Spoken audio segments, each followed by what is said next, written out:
Some good performances, especially at Deepdale, but you and Bristol City fans says Struber's subs really are becoming a bit baffling. Do you agree? Thank you for joining us. 20 minutes of Bristol City chat and 3 hot debates. Number 1, are Struber's subs becoming questionable? Number 2, why has the fixture computer been incredibly unfair to Bristol City with this season's midweek fixtures? And should the playoffs really go to the 8th spot? That's what the EFL are considering. Plus, we want your help at the end of the video. Please help us with our new A to Z of Bristol City. We've got 1 entry per letter of the alphabet.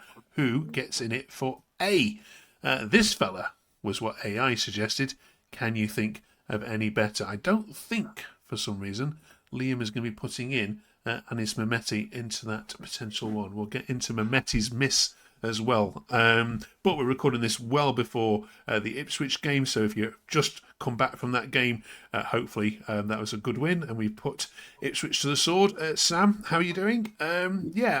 Struber's subs. Discuss, please.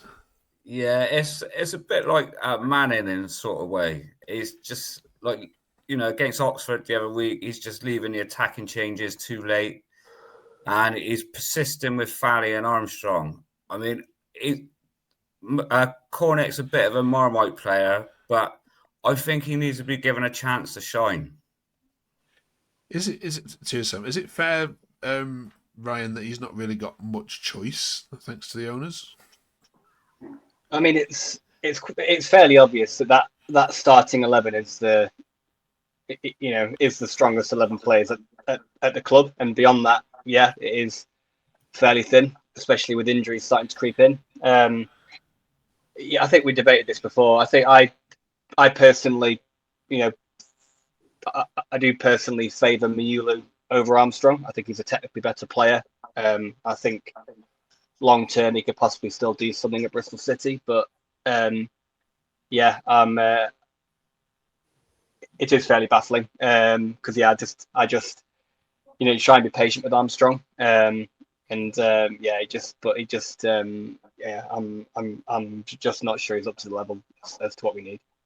Yeah, I mean, we can't have the same discussions each week. But Ben, I mean, Chris says, I'm not surprised Struber doesn't really make any changes because he's literally being hamstrung by those above him. But are even you in the stands becoming a little bit frustrated now that he's maybe not experimenting a little bit more? I think in terms of, it's nice to always see fresh legs come on the pitch, of course, but I think apart from maybe someone like you, Hirakawa, we're just weakening the team so much more by bringing anyone on the bench. Like, if you look at, obviously I get if Reece is getting tired up front, it's nice to freshen things up a bit, but I just look nowhere near as dangerous when we're bringing on Armstrong or Miulu, and I just feel like our depth isn't that good. We've got a lot of injuries at the moment, that's true, especially in midfield, which doesn't help, but our squad depth right now going forward, I just don't think it's really good enough to, maintain a good standard of game for the whole 90 minutes. Lots more to talk about, but just before we do, if you've just come across the channel, if you can just squeeze 15 to 20 minutes of Bristol City chat into your life, please hit the subscribe button. It massively helps us to grow. We've got 24 of these for each Championship club. Yeah, and we would love our Bristol City fan one to be doing far better than our Swansea one, which is the case at the moment. So thank you for helping us do that. Right then, Liam, should we talk about Mehmeti with you, or should we leave that for another? Go on, let's go on. Let's give it to you because we saw you post this out. Let's with the 1-on-1, the open goal, then 6 yards at the end. Yeah, Anis being Anis. I mean, give him a break 1 week, won't you? I gave him a break last week. Again, it comes back to the consistency. He had a good game yesterday. Don't get me wrong. He had a good game. He was our danger man. But he has to take one of those chances. That 1-on-1, okay, he might be guilty of having too much. There's old cliche, he's got too much time on the ball to think what he's doing. But he didn't even hit the target. He's put it 2 yards wide. And then Everson passed him the ball and was 15 yards out of his goal. Instead of setting the ball and pinging it over him, lobbing him effectively from the edge of the area, he's taken about 15 touches and gets tackled. And then the one at the end, he's done everything he could. All he had to do was roll it in the bottom corner. But he's lifted it.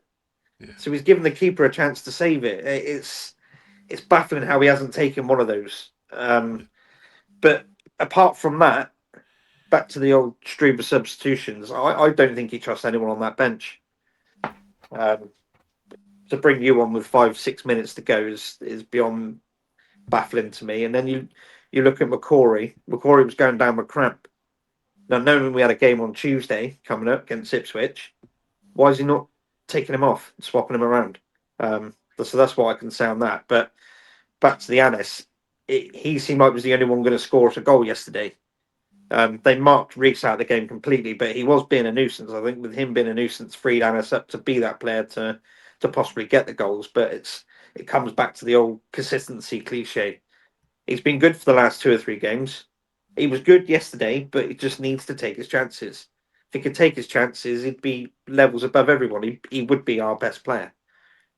But yeah, that's what I'm going to say on that. I get pelters every week for it, and all I do is moan. Apparently, well, people need to open their eyes and realise how inconsistent he can be. I'll bang that drum until I'll take it to the gravestone with me. Cheers, Liam. Ryan, is it?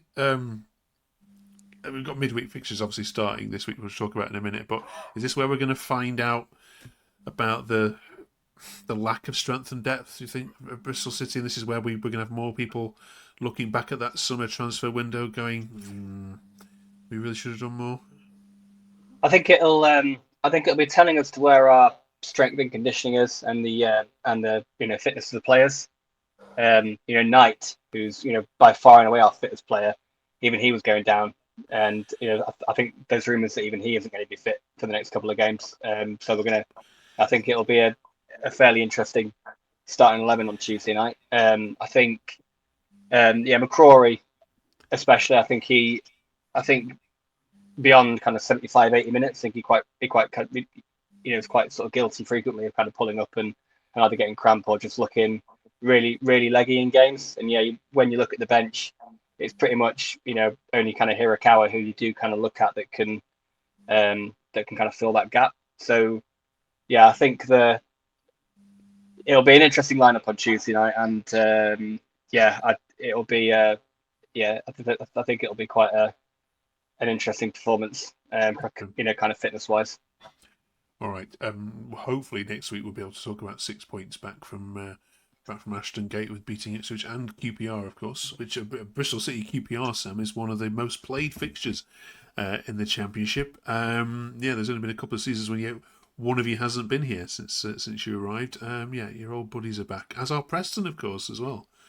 But QPR at Ashton Gate are one of our bogey sides. No matter how poorly they can be having a season, they always seem to come up to Ashton Gate and get 3 points. Yeah, we will. We will look into that a bit more detail next week. Cheers, Sam. While we've got you, Sam, then the fixture computer is supposed to be quite fair and average out these midweek trips. There's 9 midweek trips that City have got to make, and I know you're kind of stuck in no man's land, to the west there, but Ipswich home and away, Southampton home and away, Blackburn home and away, Leicester home and away. Do you think these are the fairest that could possibly have been? No, definitely. It's definitely not at all. I mean, normally we used to get stitched up with Sunderland midweek, and that was always a bit of a nightmare to get to. But yeah, I think the FA need to look at it a bit better and organise the games so we don't have these long midweek trips. Yeah, I mean, no one else has to go to Ipswich and Southampton in their combination of these. I mean, Ben, are we nitpicking here? Someone's got to go to Ipswich Southampton, but to have both of them there, I mean, look at all the Midlands teams you could easily travel to.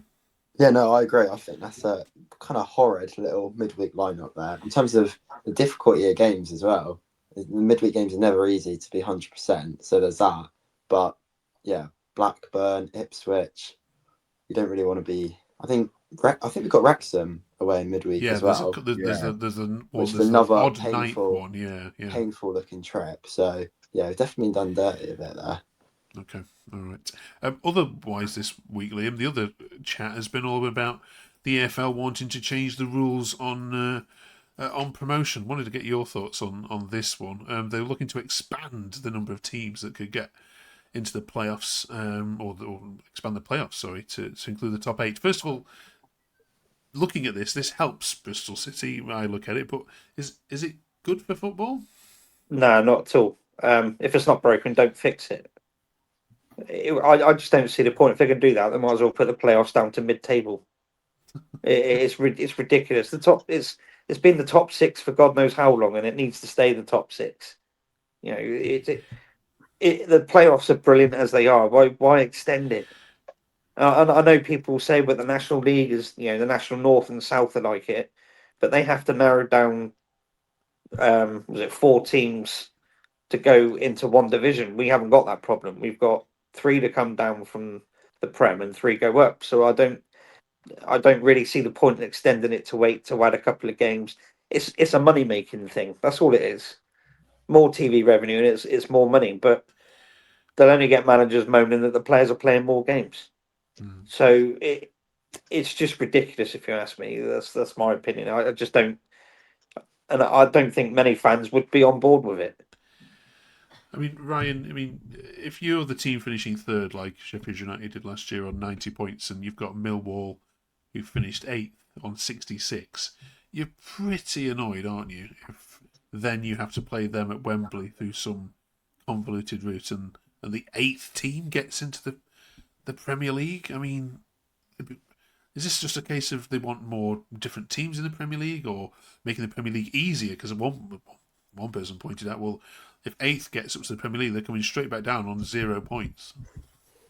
Yeah, I mean, I'm not sure what problem it is they're trying to fix by doing this. I don't really see how it improves things. I do fundamentally disagree that the team that finishes 8th should stand any chance of playing in the Premier League.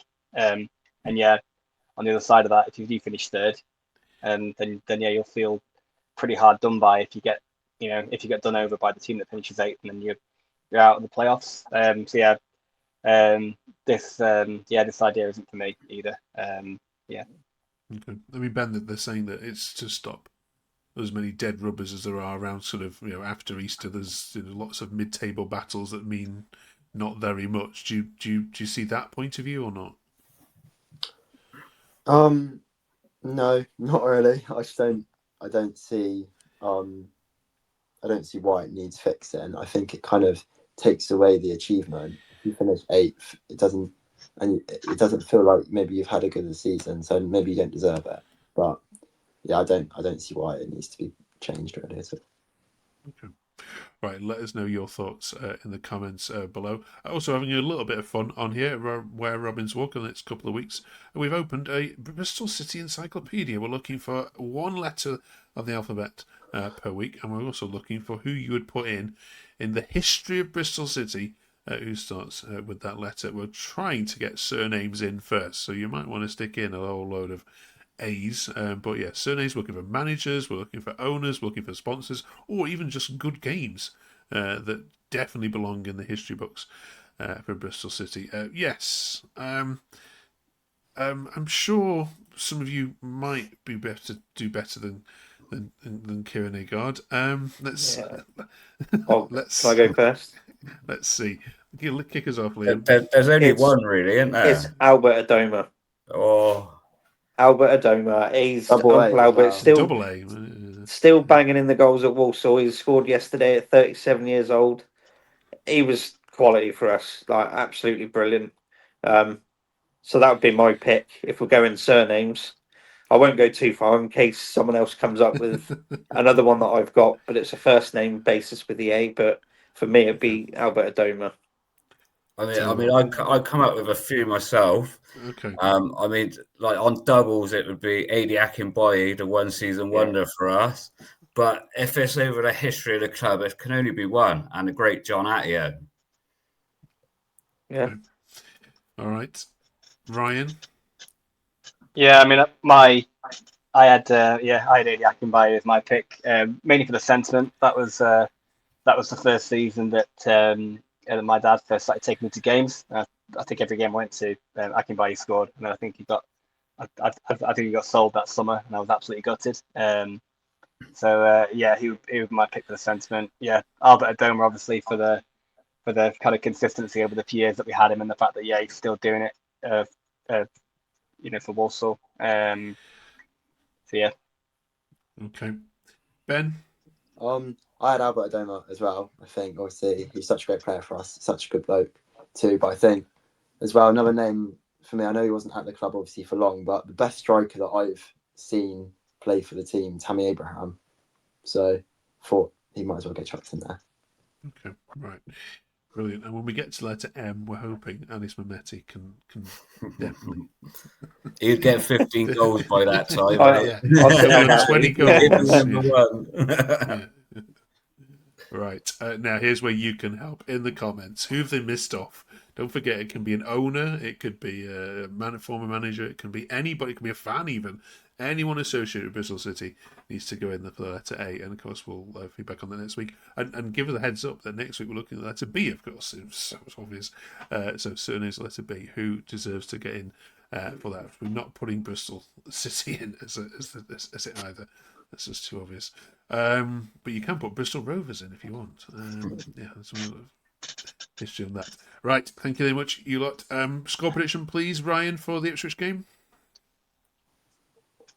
I don't want to be too pessimistic. I'll say a draw. I don't think we're going to have enough to beat them, but they've not started too convincingly either. So we'll go a draw. Let's say 1-1. 1-0, okay. Ben, let's do the QPR result, please. Yeah, I think we'll take a point from it.